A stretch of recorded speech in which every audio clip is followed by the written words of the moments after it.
Yeah, sure. Hello and welcome everybody to the TruthLab.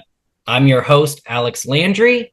This is episode number 20. We've made it to 20 episodes. There's a few that I haven't been able to upload just because it pushes the envelope a little too much, but I'm really excited for today's special guest. He's an author. His name is Guy Anderson, and he's just across the pond. How are you doing today, Guy? I'm good, thank you, Alex. How are you? I'm doing great. I just pulled up here your book, Tesla and the Cabbage Patch Kids. I just finished it, the audiobook version, and I can't recommend it enough. So obviously I've, listened to it, so I kind of understand your truth seeking journey, to a certain extent. Seems like you've been a truth seeker for most of your life. I guess, is there anything you want to share? Like if you did summarize this book in a nutshell, or your truth seeking journey, anything that's maybe not covered in the book, but obviously maybe a lot of people tuning into this haven't read your book yet, so hopefully they get inspired to. I think for some people it will resonate with what they believe. There are people out there that know our history isn't quite what we've been told, that it's been falsified, and a lot of things have been hidden and suppressed. But for those that are fast asleep, the ones that will roll up their sleeve and willingly take a medical intervention on demand, this is nightmare fuel. You say nightmare fuel? Absolutely, because what it will do is if you're not awake, or you're not even on the fence close to becoming awake, this will shatter everything you were taught from what you learnt in history and geography too in school, to right up to today, and the great reset we're going through now at the hands of the World Economic Forum. It will shatter everything, because we're lied to. We've been programmed, indoctrinated, and kind of forced into a false narrative. So questioning things becomes something that we're ridiculed for. So this will probably find its way to the right people.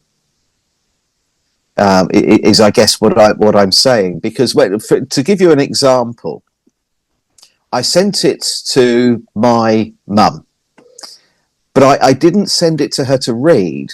I sent it addressed to my brother, because he lives in Tenerife and he was going to go and stay with her. And shipping to him in Tenerife is a nightmare, because they just don't get the post. It can be weeks before anybody actually turns up with anything, and half of it is opened or lost. So he said it would be a lot safer to send it to mum, and when I visit her, she'll give it to me and I can take it home. And I said, whatever you do, don't open it. Don't open it and don't read it, mum. You're 75. You watch the news every day. You go to the doctors once a week to get a different prescription for something or other. And you'll willingly roll up your sleeve and take whatever's on offer. Don't read it. And she did. She read it. But the great thing is, she didn't read it properly, because she's still watching the news. She's still going to the doctors every week. But it's not for everyone. Because it's hard, to tell somebody that everything they've been taught is a lie, from who started the Second World War to what year it is right now, to find out at 75 that everything you've believed your entire life for 3/4 of a century is wrong, is a bitter pill to swallow. Yeah. No, I agree. And that's kind of a way I massage this into people, is trying to, just try to come to some common ground about some big lies that have happened. And usually it has to do with like false flags, or the pretense for certain wars. So it's kind of like, well, if there's a pattern of these lies that are this big, what else could be a lie? But of course, when it comes to truth seeking, you can take the horse to water. You can't make them drink. So, I mean, at least she read it, right? I mean, it's better than not reading it. Well, she's reading the sequel now, but she actually said to me, because I did the same thing again. I sent the sequel, The Rise of the Clones, to my brother at my mum's address because he came over a couple of weeks ago. But I missed him. It arrived too late. So she's opened it once again. And of course, it's addressed to my brother with a note for him. And she sat there reading it again. And she said, I do listen to what you say. I've decided to read this one chapter at a time. But when I get to the end of a chapter, I go back and I read it again. And I think, I'm still not convinced it's going to go in, though. But I think it's dangerous to wake some people up. I don't think we're all supposed to be awake. I think that this reset we're going through now, a lot of people claim that it's a spiritual enlightenment, that we're actually going to raise our frequency, and that's what this is all about. And we can't take everyone with us. So I think that the NPCs, as we refer to them, are supposed to be left alone. Yeah. I mean, it's kind of like looking at it like a video game, right? Like video games, you can play it on easy, you can play it on challenging, and of course there's levels to it. And, when it comes to lies, it's kind of like an opportunity for us to increase our intelligence, or what could be called deception detection, right? Because it's kind of like, who's at fault? The person who's doing the duping, or the person who's duped? Yes. Most people can agree. It's like, what do you think? You've never been lied to your whole life? It's like, yeah, absolutely. Yeah. So I mean, the word I like to bring up, and I'm not sure if you brought it up in your book, is intellectual honesty.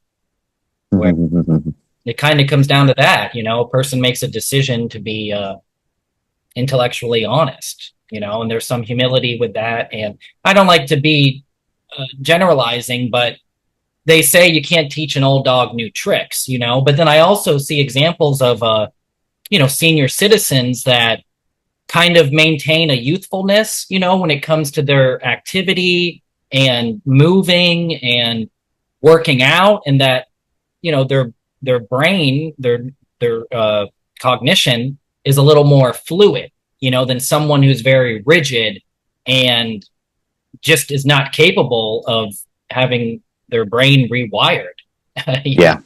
Yeah. I mean, if you look at the longevity of people, then we would consider my mum, for example, at 75 to be old. She's a pensioner. But it's not old, because the human body is capable of far more. And I do believe, that there is evidence to show that our DNA has been altered, that our chromosomes have been fused. And, our lifespan is one of the genetic modifications that took place. So we're capped at 120 years. But if you look at biblical texts, people used to live a lot longer than that. I've got an old medical journal here from about 200 years ago, where a doctor's talking about a group of people that he's been to see.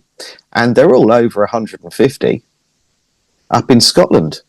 So I think that when we look at somebody that is 70 or 80 years old as being too old to learn anything new, I think that that's a myth. I think the system tells us that we reach a certain age and we're no longer of any use. So we're put out to pasture.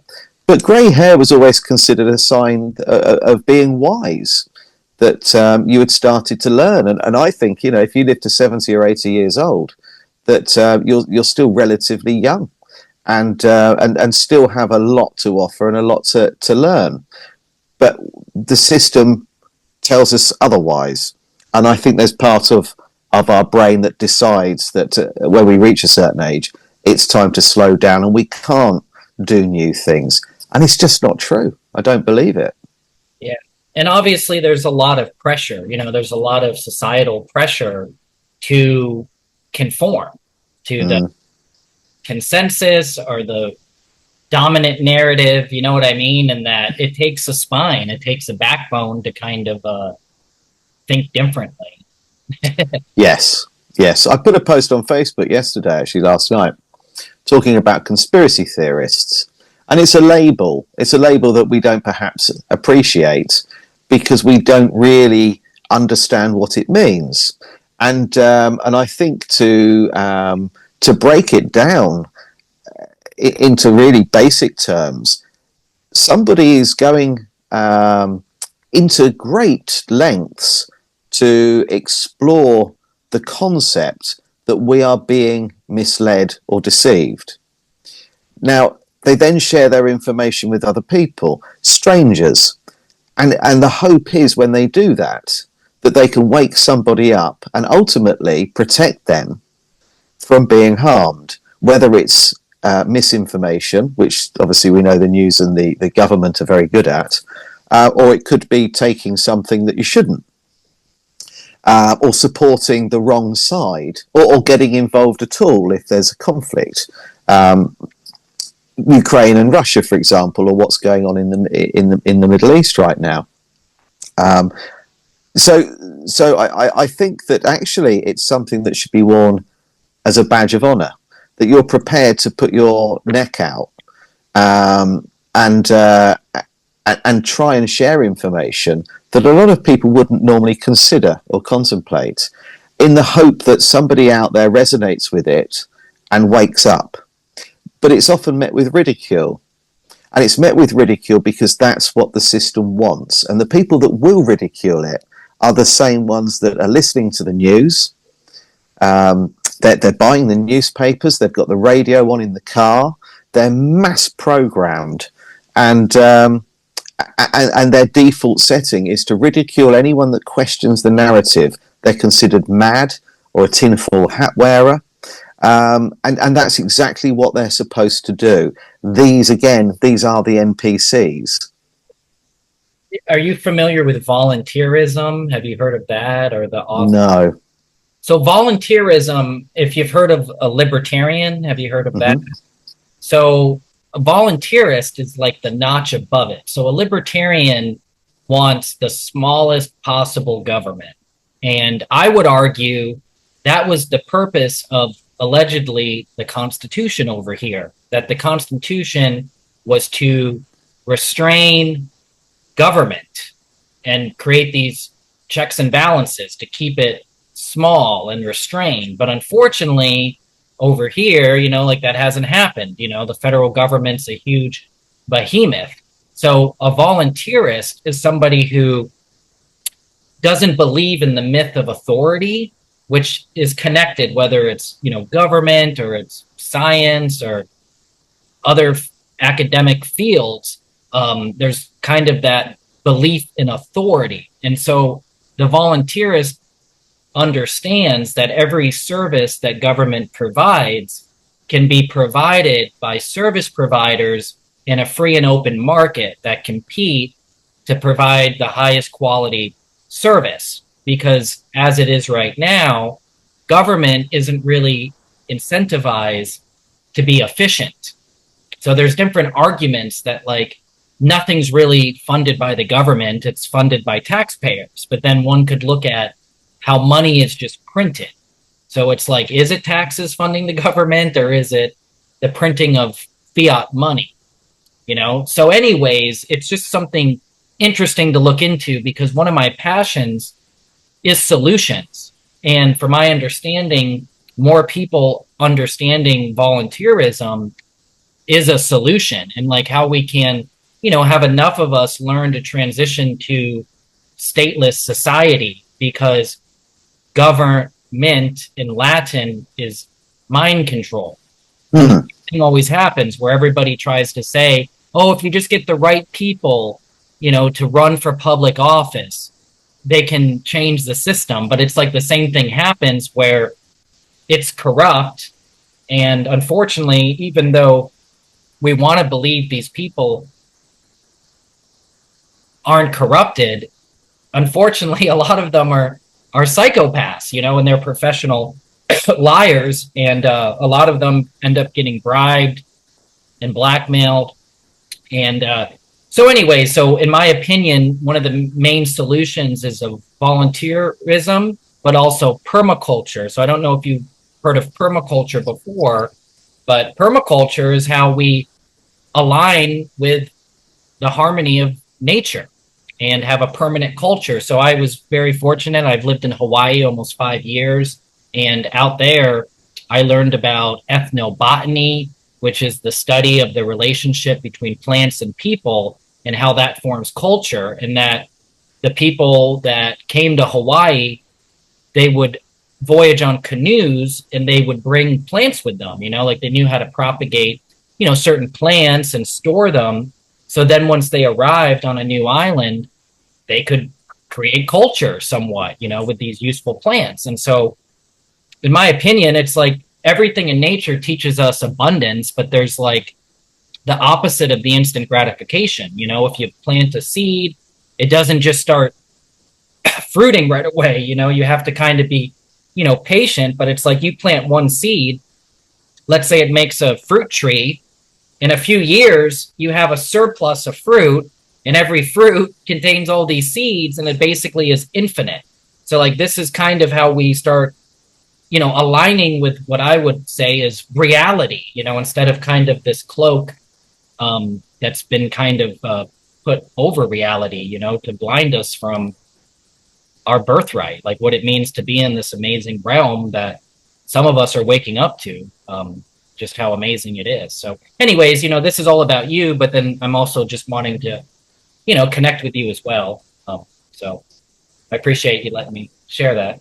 Yeah, no problem at all. I think that the problem with politics is that people have to understand we don't need a government at all.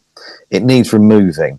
And voting somebody out to spite them and getting the opposition in doesn't fix anything, because that isn't who makes the decisions. We know who controls them. They're just puppets. So it's pointless. What people need to do is not vote. Not vote at all, so they cannot form a government. It needs to be removed. They all have to be removed. And you mentioned money. I mean, fiat currency is designed so it doesn't matter whether we pay any tax. They can print whatever they like. They can add as many zeros as they want to their bank accounts. The taxation is just there to make us struggle. It's punishment. Whether we're fined or taxed, it doesn't matter. It's just another way of keeping us low, making us struggle to make ends meet. And that's the idea with fiat currency. So, we could all stop paying tax tomorrow. Nothing would change. We'd just be better off. Yeah, well, that's kind of one of the solutions. So Larkin Rose created a book called The Most Dangerous Superstition, which basically gets into this, the myth of authority.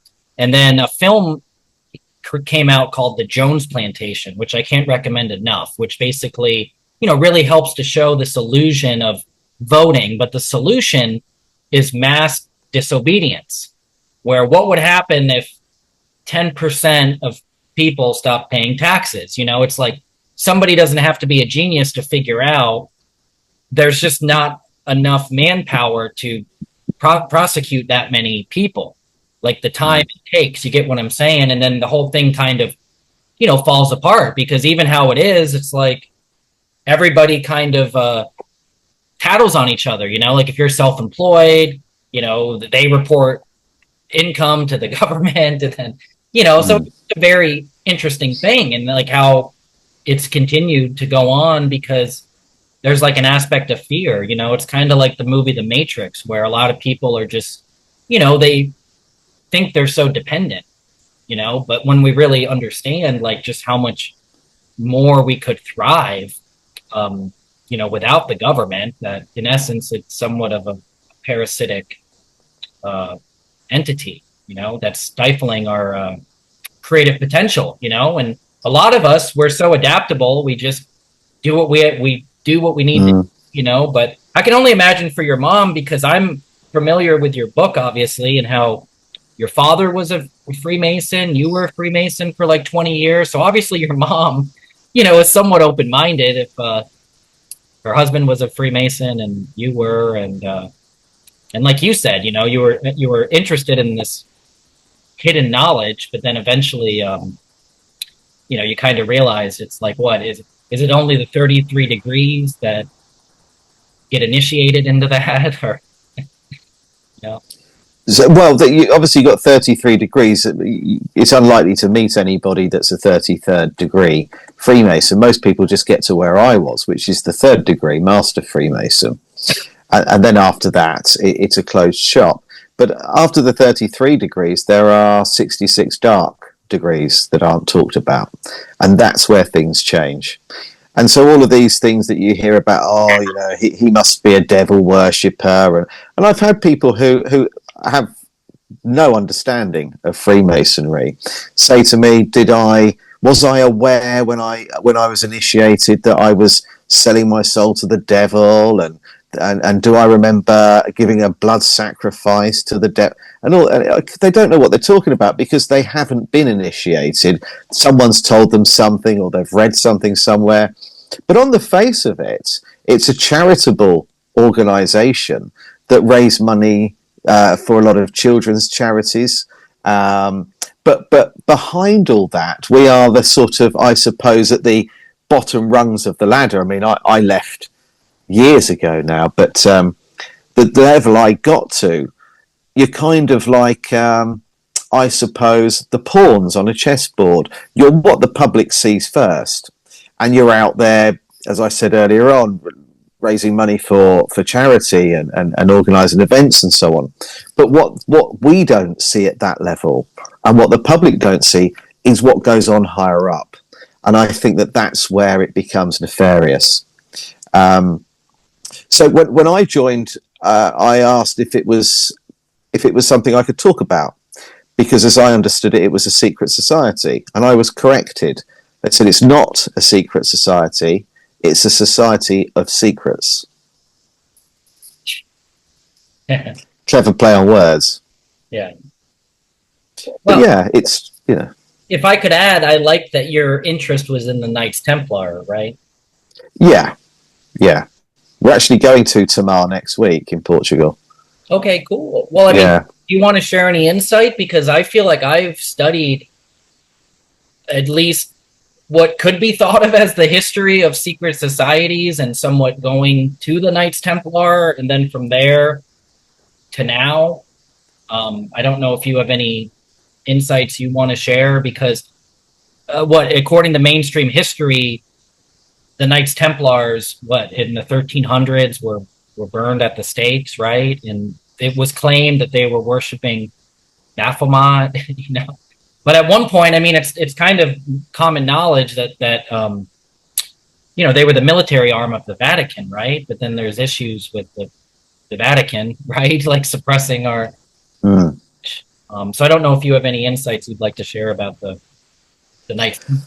Not really. I mean, my sort of specialist subject is Tartaria. But I was always interested in the Knights Templar, and decided, actually, because Tamar is obviously, you know, Portugal is where really it is, if you like, is the beginning of them. It was created for them. It's their homeland. We wanted to go to Tamar, but Tamar in particular, named after Sarah Tamar, Jesus and Mary Magdalene's daughter. So we wanted to go there and have a look around. But only because it interests me, and it's also beautiful. But it's the Knights Templar is something that I was fascinated with when I joined the Freemasons, which was a long time ago. And I joined Freemasonry because I wanted to progress to the Knights Templar, so I could find out what you can't read in books.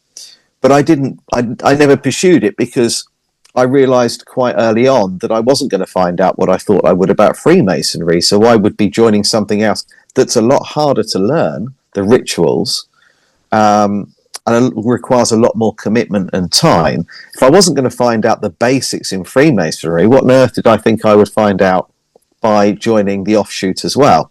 So I decided not to. So my knowledge of the Knights Templar is probably no more than anybody else's that's paid a little bit of attention. I think probably one of the most interesting people that puts content out there and writes about it would be Freddie Silver. He's certainly worth looking at. If you obviously, I would always recommend reading a book rather than watching a podcast or a video presentation. To have a physical book is so important because we know that the information on that hasn't been doctored, and you've got it for life. Whereas if it's in the cloud or it's on a tablet, it can be altered without the author's knowledge, and it can be turned off at some point should there be some sort of crisis.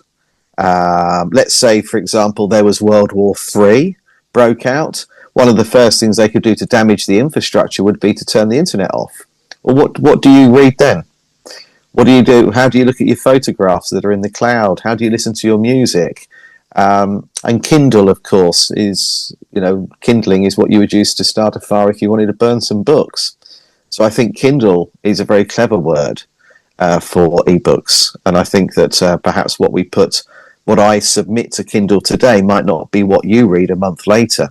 And I've got no way of knowing that unless I reread my book on Kindle every 5 minutes, which just don't have time to do.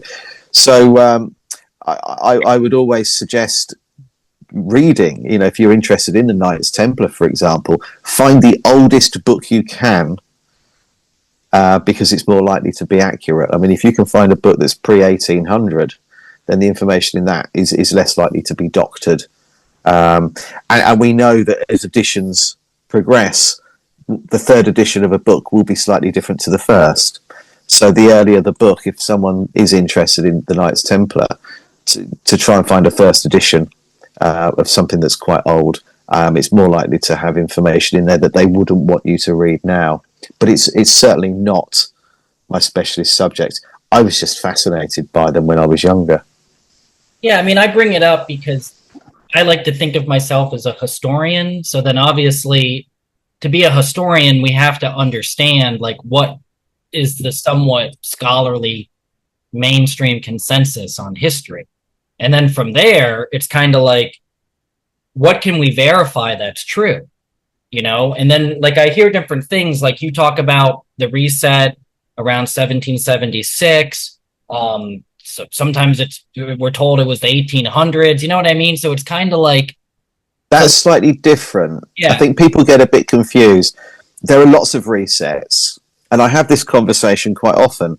And they'll say, well, one was a reset. You say the last great reset was 1776. And my answer to that is yes, because that is when it was.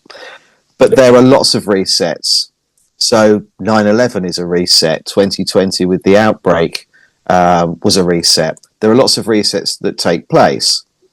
But a great reset involves wiping out an entire civilization. And that happened in 1776, which is, anyone in America will know from the back of the dollar bill. You've got New World Order, 1776, and the all-seeing eye for everybody to see on display. And then you've got the Statue of Liberty, Lucifer with the chains broken free around his ankle, showing you that we are now in. I mean, Lucifer's the wrong person; it's been bastardized, but it's symbolic, and it's showing that we are in Satan's little season, where these parasites cause havoc and chaos across the world. So there are resets all the time, but what we're going through now is another great reset. I think we're going to see another pandemic. They're desperate for a world war. We can see that, but the problem is the public aren't engaging. Most people are just not interested. So the propaganda that built the First World War and fueled the Second World War isn't being so effective. People just are so busy that they don't take too much notice of it. People say to me all the time, "Oh, what do you think about what's going on in Iran?" And my answer to that is, I couldn't care less. I'm not interested because they want me to be. Yeah. We've got to switch the news off. We mustn't watch it. We mustn't listen. Mustn't engage, because that's part of a reset. They're spoiling for a war. Us worrying about who did this, who did that, and what side should we join, or who should we defend, and who should we attack, is exactly what they want. Well, if the mass populace says, well, we're not interested, We're not going to sign up. We're not supporting anything. We're busy. I'm going to the beach today. I couldn't care less. There won't be a war. Mm-hmm. Yeah. No, I hear you. It's like for Iran, though, for example, they're one of the holdouts, that aren't part of this worldwide financial uh, enslavement. I mean, even though when you look at their parliament building, it's a pyramid with 33 windows. So, things get strange, and I'm sure you're obviously familiar with Albert Pike and stuff he talked about. So it's like this has been seeds planted in the collective consciousness for a while, and I feel like from what I learned in your book that you have seen that like 12-hour World War One, two documentary, like about the truth. Have you seen that? Do you know what I'm talking about? It's like 12 hours long. Are you talking about the last battle? Yeah. Yeah. You're not allowed to say it on here, or Yeah, I mean, because some people get, I don't know. I try to tread lightly. You know what I mean? Yeah. I didn't watch that till this time last year, and it was powerful. And I will say, with just sharing with you, my same friend who first brought Tartaria to my awareness was the same friend who told me to watch that documentary. And what's funny is I was actually born in Canada, and so during the Freedom Trucker Convoy, my friend traveled there, and he was in Ottawa, and he was live streaming, and that's when he showed the Parliament building, and he's like, research Tartaria. And it's just been, nonstop for me of looking into this, because I already aspired to be, a historian. When I lived in Hawaii, there's a lot of tourism out there, and so I became like a tour guide and a docent for a botanical garden. So I had to study the whole history of Hawaii, and then it got me interested in history in general. And yeah, man, but it's like one thing led to another, because once you look into the lie of history, then you start questioning like the lie of space, and the heliocentric model to a certain extent. I mean, it's pretty crazy, and it's like, through any of us that are truth seekers, we understand cognitive dissonance because we all have it, but some of us are able to like overcome it because of intellectual honesty, where basically we choose to be, intellectually honest. But yeah, I kind of like with your book how you cover the topic of the old world, or what's called Tartaria, but you talk about Tesla and the Cabbage Patch Kids. So I kind of thought that was pretty interesting. And I am very impressed with your book, because like I said, when I was hearing you talk about like Germany, and obviously, it's been on the news, the bunker busters or whatever. It's like that design the Germans had a long time ago. And it's like, well, why were they so innovative? And you looked at, some of their cities. And then I like that you brought up the whole Dusseldorf or Dresden. Dresden. Sorry. I mean, that's just heartbreaking, because we all have to learn in school about Anne Frank, and it was so terrible. But then you hear about this, and it's like it's just, I can't even believe it. I mean, it's just mind blowing. So I appreciate you kind of making those connections, because like you said, I mean, you said you're going to be in Portugal tomorrow or sometime next week. Next week, yeah. And how you're excited to check out some of the architecture, right? The old world architecture. Yeah. See for yourself, Yeah, I've been there quite a few times, but I haven't been to Lisbon before, so I want to see the architecture there. But as you quite rightly stated, I mean, Dresden, what the Allies did in the Second World War is disgusting. And the First World War, as you know from my book, I mean, this isn't new information. I just felt it was important to share it so people have a better understanding of how we've been lied to. But the British and the Rothschilds caused the First World War and caused the Second World War. It took a long time for the Germans to actually retaliate. A long time. They pleaded that they didn't want to go to war. Even when they'd been attacked, they were still pleading not to go to war. This was all done through fear that Germany was going to be a superpower. And when the Chancellor of Germany kicked out the Rothschilds bank because they were crippling the economy, that is what fueled the Second World War. So this was nothing to do with Germany. This was all caused by the Rothschilds and the British, and obviously America was bullied into coming and joining in. You know, people need to be aware of why that happened, and it was because Germany was technologically advanced, and a committee was formed called the Society of the Elect, and they started a hate campaign to cause a war against Germany because they were so technologically advanced that the British feared they would become an empire, that they would be the most technologically advanced people on the face of the earth, and they didn't want that to happen. So, you know, it all boils down to the same people. These people like the Rothschilds. It's power, greed, and control. And that is what still fuels everything today. You know, if you look at BlackRock and Vanguard, it's behind them. And a lot of the large companies that exist, it's the same bloody people. They're all related. They still control everything today. So, you know, I wanted to set the record straight that there was one reason for really the First and Second World War, and that was to stop them becoming powerful, because all they were doing was using Tartarian technology. They were a Tartarian country. Dresden was a Tartarian city with an infrastructure that was way more advanced than anywhere else in the world. And a certain group of people didn't like that. So it was kind of the last example of a Tartarian city operating as everywhere would have done before the reset. Yeah, I mean, I resonate with that because I feel like all of us have a creative potential that we can't even fathom.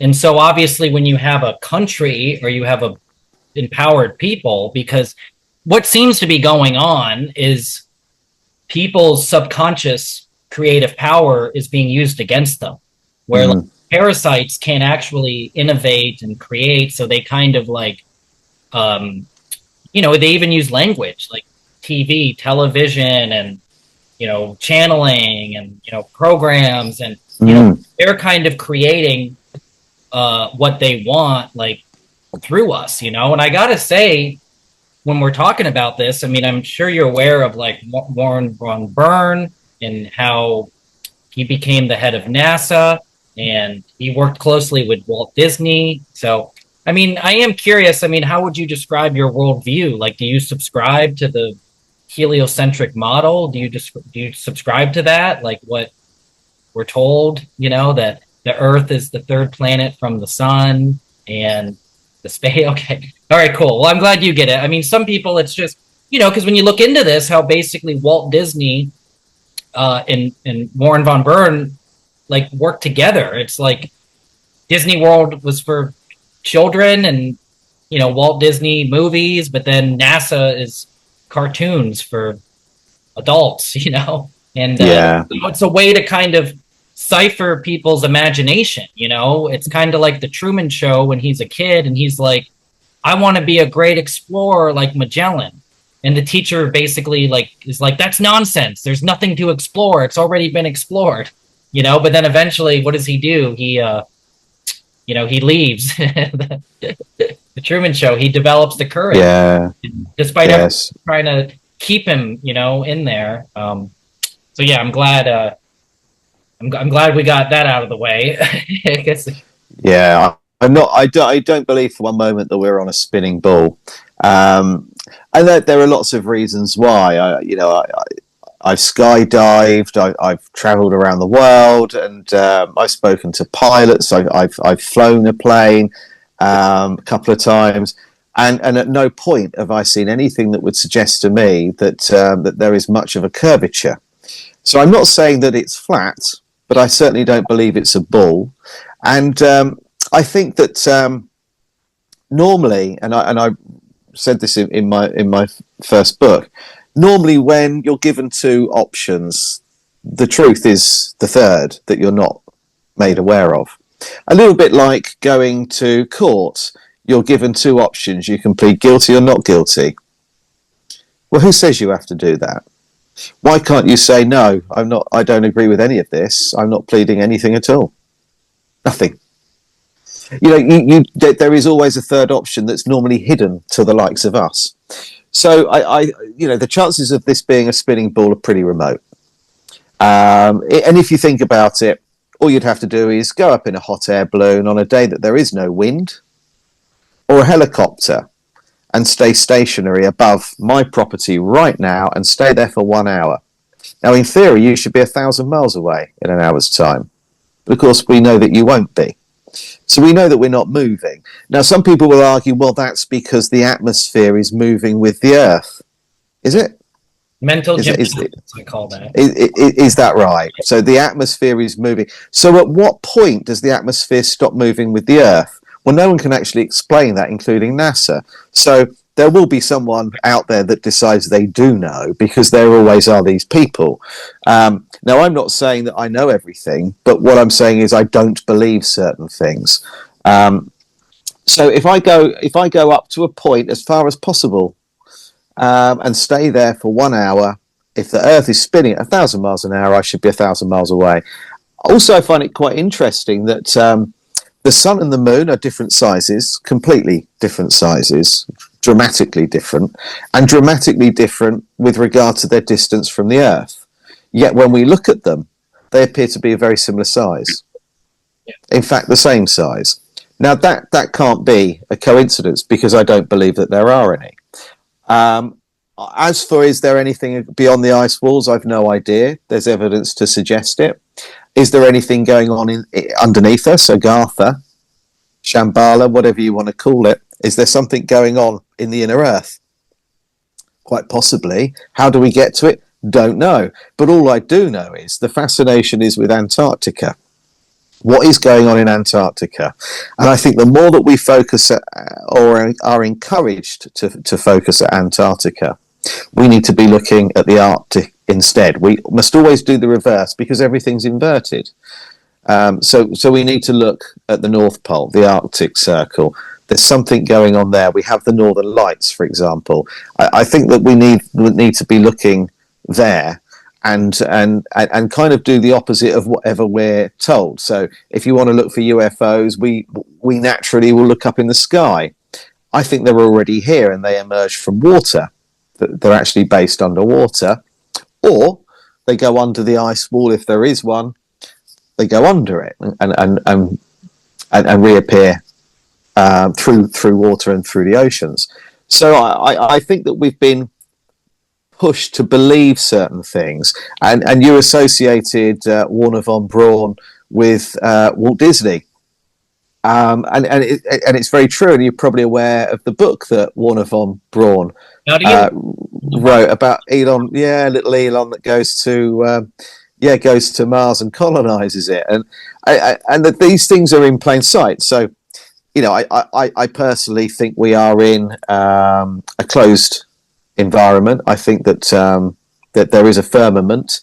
Scientifically, we would call it the Van Allen belt, a belt of radiation. We know Buzz Aldrin said before he died that they never went to the moon. And if you look at press conferences and interviews that Armstrong and everyone did when they returned, they don't look like they've just achieved something magnificent. They actually look pretty pissed off. I think, pardon? There a correlation that they were Freemasons or affiliated with that? Some of them. I don't know if they, if that's the case or not. It's not something I've looked into, whether or not they're Freemasons. But maybe they are, maybe they're not. I don't know. But all I do know is they were asked what it was like going through the Van Allen belt, and how can you be subjected to that sort of level of radiation when you can wave through the window of a glass rocket, a glass window in a rocket. They said that they don't know even if they went through it. Well, they would have had to have done if they were going to the moon, but maybe they've moved where the Van Allen belt is now. So I don't think we can get out of here. So I think that if there are other civilizations out there, that they are continents that we're not allowed. I mean, what is it? We're not allowed past the 60th parallel, is it? Yeah, it's funny. That's as far as we can go.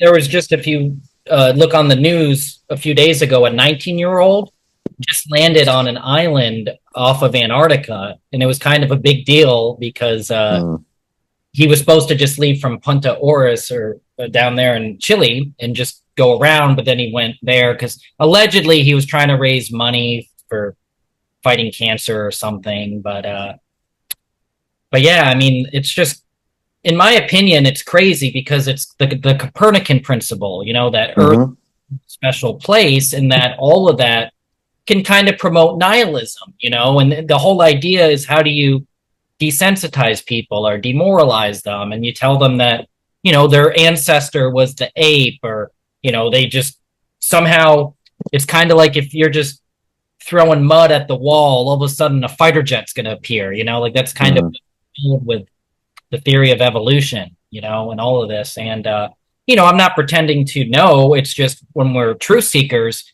sometimes to try to get close to the truth, we just have to determine, like, what do we know isn't the truth, you know? And it's like from there, you know, to try to be empowered, because, you know, even now we know the whole thing's a lie. Like the overpopulation, you know, it's like all of us could have a square mile in Alaska, the whole population. So it's like, think about it. If there is all these continents and land beyond the ice wall or interdimensionally, it's mind blowing, you know, and it kind of comes back to what I'm trying to say about like permaculture, about, you know, nature, like aligning ourselves with this abundance, where luckily we're not in some type of trans dystopian scenario where we're having to pay money for oxygen. You know, it's already kind of silly. Not yet. I know, not yet, but hopefully.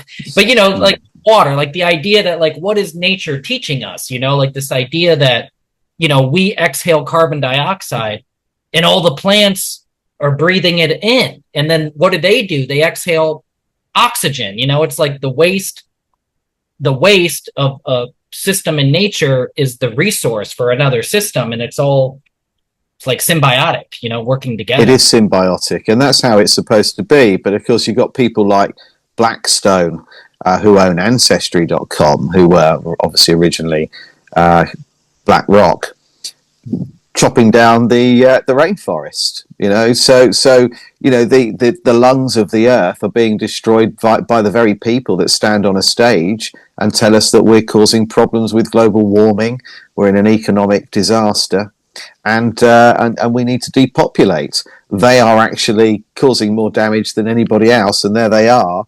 They're sort of gamekeeper and poacher. And that's the thing that people need to understand, that it's a little bit, and I say this quite a lot, it's a little bit like the population, or at least a great deal of the population, have Stockholm syndrome. They don't want to be controlled by a government, but the government is who they go running to if they have a problem. And what they need to realize is that we don't need somebody to hold our hand. We don't need somebody to tell us what we should do, even if there's an emergency. We're all intelligent enough to be able to make good choices. And there are people that won't, for different reasons. But I would argue that poverty and financial hardship is normally a catalyst for making the wrong decision. And so if everybody could, you know, if let's say, for example, the American government today decided it was no longer going to send money to fund any form of war anywhere on Earth, they could use that money to make sure everybody had a roof over their head and a hot meal today. Now, that would drastically reduce crime overnight, but they won't do it because, one, they want the crime. They're low vibrational. They enjoy watching hardship, pain, and suffering. They get a great amount of pleasure from it. And two, they don't see us as being the same as them. They see us as being lesser, that they are almost born to rule over us, and they have this blood coursing through their veins that they can trace all the way back to the Anunnaki and the Sumerian kings, that makes them believe that they have this sort of birthright to rule, and everybody else should be subservient to them. And that's what people need to get away from. And as I said earlier on, the best way to do that is to stop complying. And one of the keys to that is to not vote. Don't think for one moment that your vote matters, because it doesn't. I was at a Masonic meeting before Boris Johnson became Prime Minister. So it's a while ago. And it was the last time I went. And someone at the lodge, very, very, very high-ranking Freemason in England and in London in particular, walks the corridors of Parliament as well. He was an hour late, so we're all sat in this room waiting. And where I went to the headquarters for the Freemasons, Grand Lodge of the United Kingdom, in Great Queen Street in London, and it's where the Templars meet. It is the headquarters. It's like Hogwarts inside. It's just an incredible building. Anyway, there's no bar. So we're all sat there waiting for an hour for this bloke to turn up. And when he does, and we've finished sort of ripping him apart, tearing a strip off him for making us hang around, he said that he had been in Parliament in a meeting for 6 hours. And I said, what on earth takes 6 hours to discuss? And why couldn't you have pinged us a text? He said, we weren't allowed our phones on. We weren't allowed to leave the room because we were deciding who the next Prime Minister's going to be. And I said, well, it's not gone to a vote yet. And I've never seen anyone laugh like that before. He said, do you really think they count the votes then? Are you that naive? He said, they don't give a shit what you think. They've decided Boris Johnson's going to be the next Prime Minister. And I said, oh, how does that work? They said, well, he's been vetted, he's been chosen. They want to throw a curved ball out there. They've decided it's going to be him. And when he was told that he was going to be the next Prime Minister, he wasn't sure, and he questioned it. And they said, you'll do what you're told. Yeah. You will do what you're told. There'll be consequences.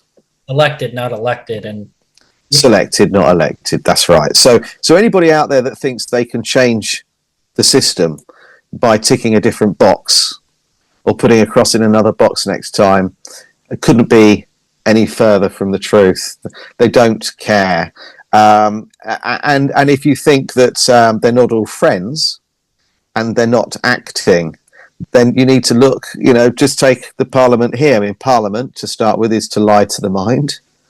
Government, it's all mind control, but Parliament's a good example of that. If you break the word down in Latin, united is another good example. To not belong to anywhere is what united means. It starts off with the word as in undo or untie. We're being constantly deceived. So you mustn't vote. It's so important that you don't vote, and we need to scrap all of this. But between elections, you've got a long way to go for the next one over there. You've got to stop watching the news. You have to. You mustn't buy a newspaper ever again. You mustn't turn the radio on. If they tell you that someone's just flown a plane and landed on the moon, turn it off. Turn it off. There's nothing. You're not going to gain anything other than deception by engaging with it. So that's what I tell people all the time. They say to me, what should I do? I'm so worried. We're going through another reset. Can we get out of it? I said, yeah. If you turn your bloody radio off, turn your TV off, and stop buying the newspapers. And people every day send me clips saying, have you seen what Trump's just done? Have you seen what Musk has just done? And I just reply saying, please don't share any of this with me. I'm not interested, and you mustn't be either, because that's how it works. You get lured in. So I think that's what we've got to do. We've got to disengage and focus on ourselves. And that hour you might spend watching the news today, in the morning and the evening, perhaps read a book. Yeah. No, that's great advice because when I relocated to Hawaii, that's what I did. Like I just tuned out, I wanted to Mm, be. yeah. So I know we're running out of time, but I wanted to just emphasize like Ra's child with Oh, the Rothschilds, yeah. Ra, right? Like you brought up in your book, like Ra, like going back to the Armin Ra. Mm, Ra child and Rothschild. mm. It's very interesting for those, once again, just a plug for your book for people to purchase it and read it, listen to it, study it. And, I brought up the whole worldview or nature of our reality because of the ether, like, and how that's been suppressed and how, Mm. if anything, like you're saying, instead of the news, I mean, I don't know what to say. Like, I'm delusionally optimistic. If we can once a week just wake up a person or maybe two to the possibility that the worldwide free energy system and free transportation and to look into the airships. Like I can't remember if you touched on that in your book. You probably did. But just that idea of like people's creativity skyrocketing, because we adapt, like I said, we're like we do what we need to do to survive or pay the bills or get food, have a roof over our head. But it's kind of like if we weren't having to pay for energy because we're not ignorant of the ether and like how the sun is moving and the moon and the stars and how there's this like infinite supply of etheric energy, and one could argue, what are we even doing? Like we're in a body made of these cells. Do we really think it's our food and liquid that's energizing us? It's like we're already kind of tapped into that, whether it's through the pineal gland or what. So I mean, I don't want to go off on a tangent here, but I just want to respect your time and how I keep this at like an hour and somehow the solution. So your second book is finished now or it's about to be? Yeah, it's been out. Came out at the beginning of May. What I did was I put a poll on the group on Facebook to say of all the chapters of my book, which one did you find the most interesting?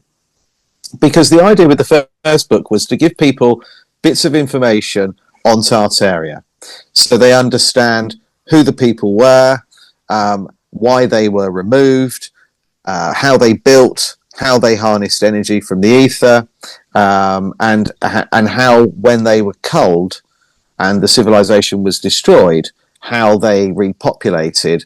And then obviously one of the last chapters is on Tesla and the repurposing of Antiquitech or Tartarian technology, ultimately Atlantean technology. So, I wanted to give people a little bit of information on each subject and then expand upon it on the subjects that people found the most interesting in follow-up books. So if you like, it ends up being a set of books, the A to Z of Tartaria, if you like.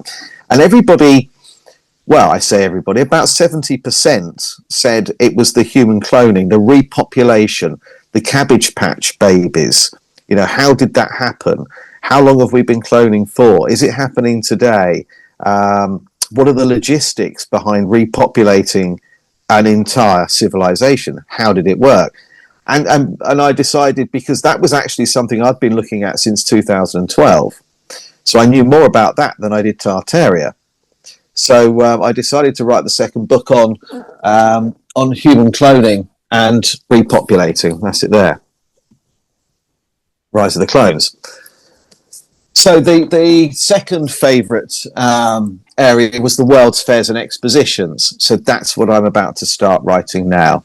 So it takes me a year or so to actually get the information written down and then the book actually out there. So I'm hoping that the third book about World's Fairs and Expositions, which is called Whitewashed and Brainwashed, will be out by the end of the year, I hope.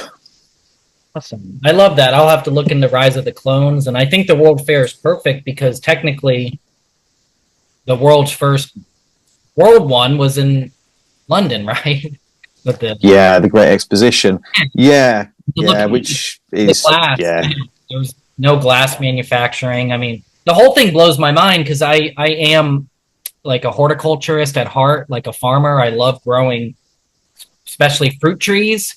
So to think about, this idea of growing tropical plants and areas that aren't tropical, but having these amazing greenhouses, but then it doesn't make any sense, like how it was built, but somehow, like we've said, people, if they're not intellectually honest, there's mental gymnastics going on with all of this, so we could keep talking, but this has been really nice. Thanks for the encouragement to purchase your book, and I really love it, and I look forward to the Rise of the Clones now, and I look forward to staying in touch with you, Guy, and have a blast in Portugal. Thanks again. Thank you. Yeah, thank you. Thanks for having me on. Yeah. All right. Have a great rest of your day. Peace. Thank you. And you. Bye.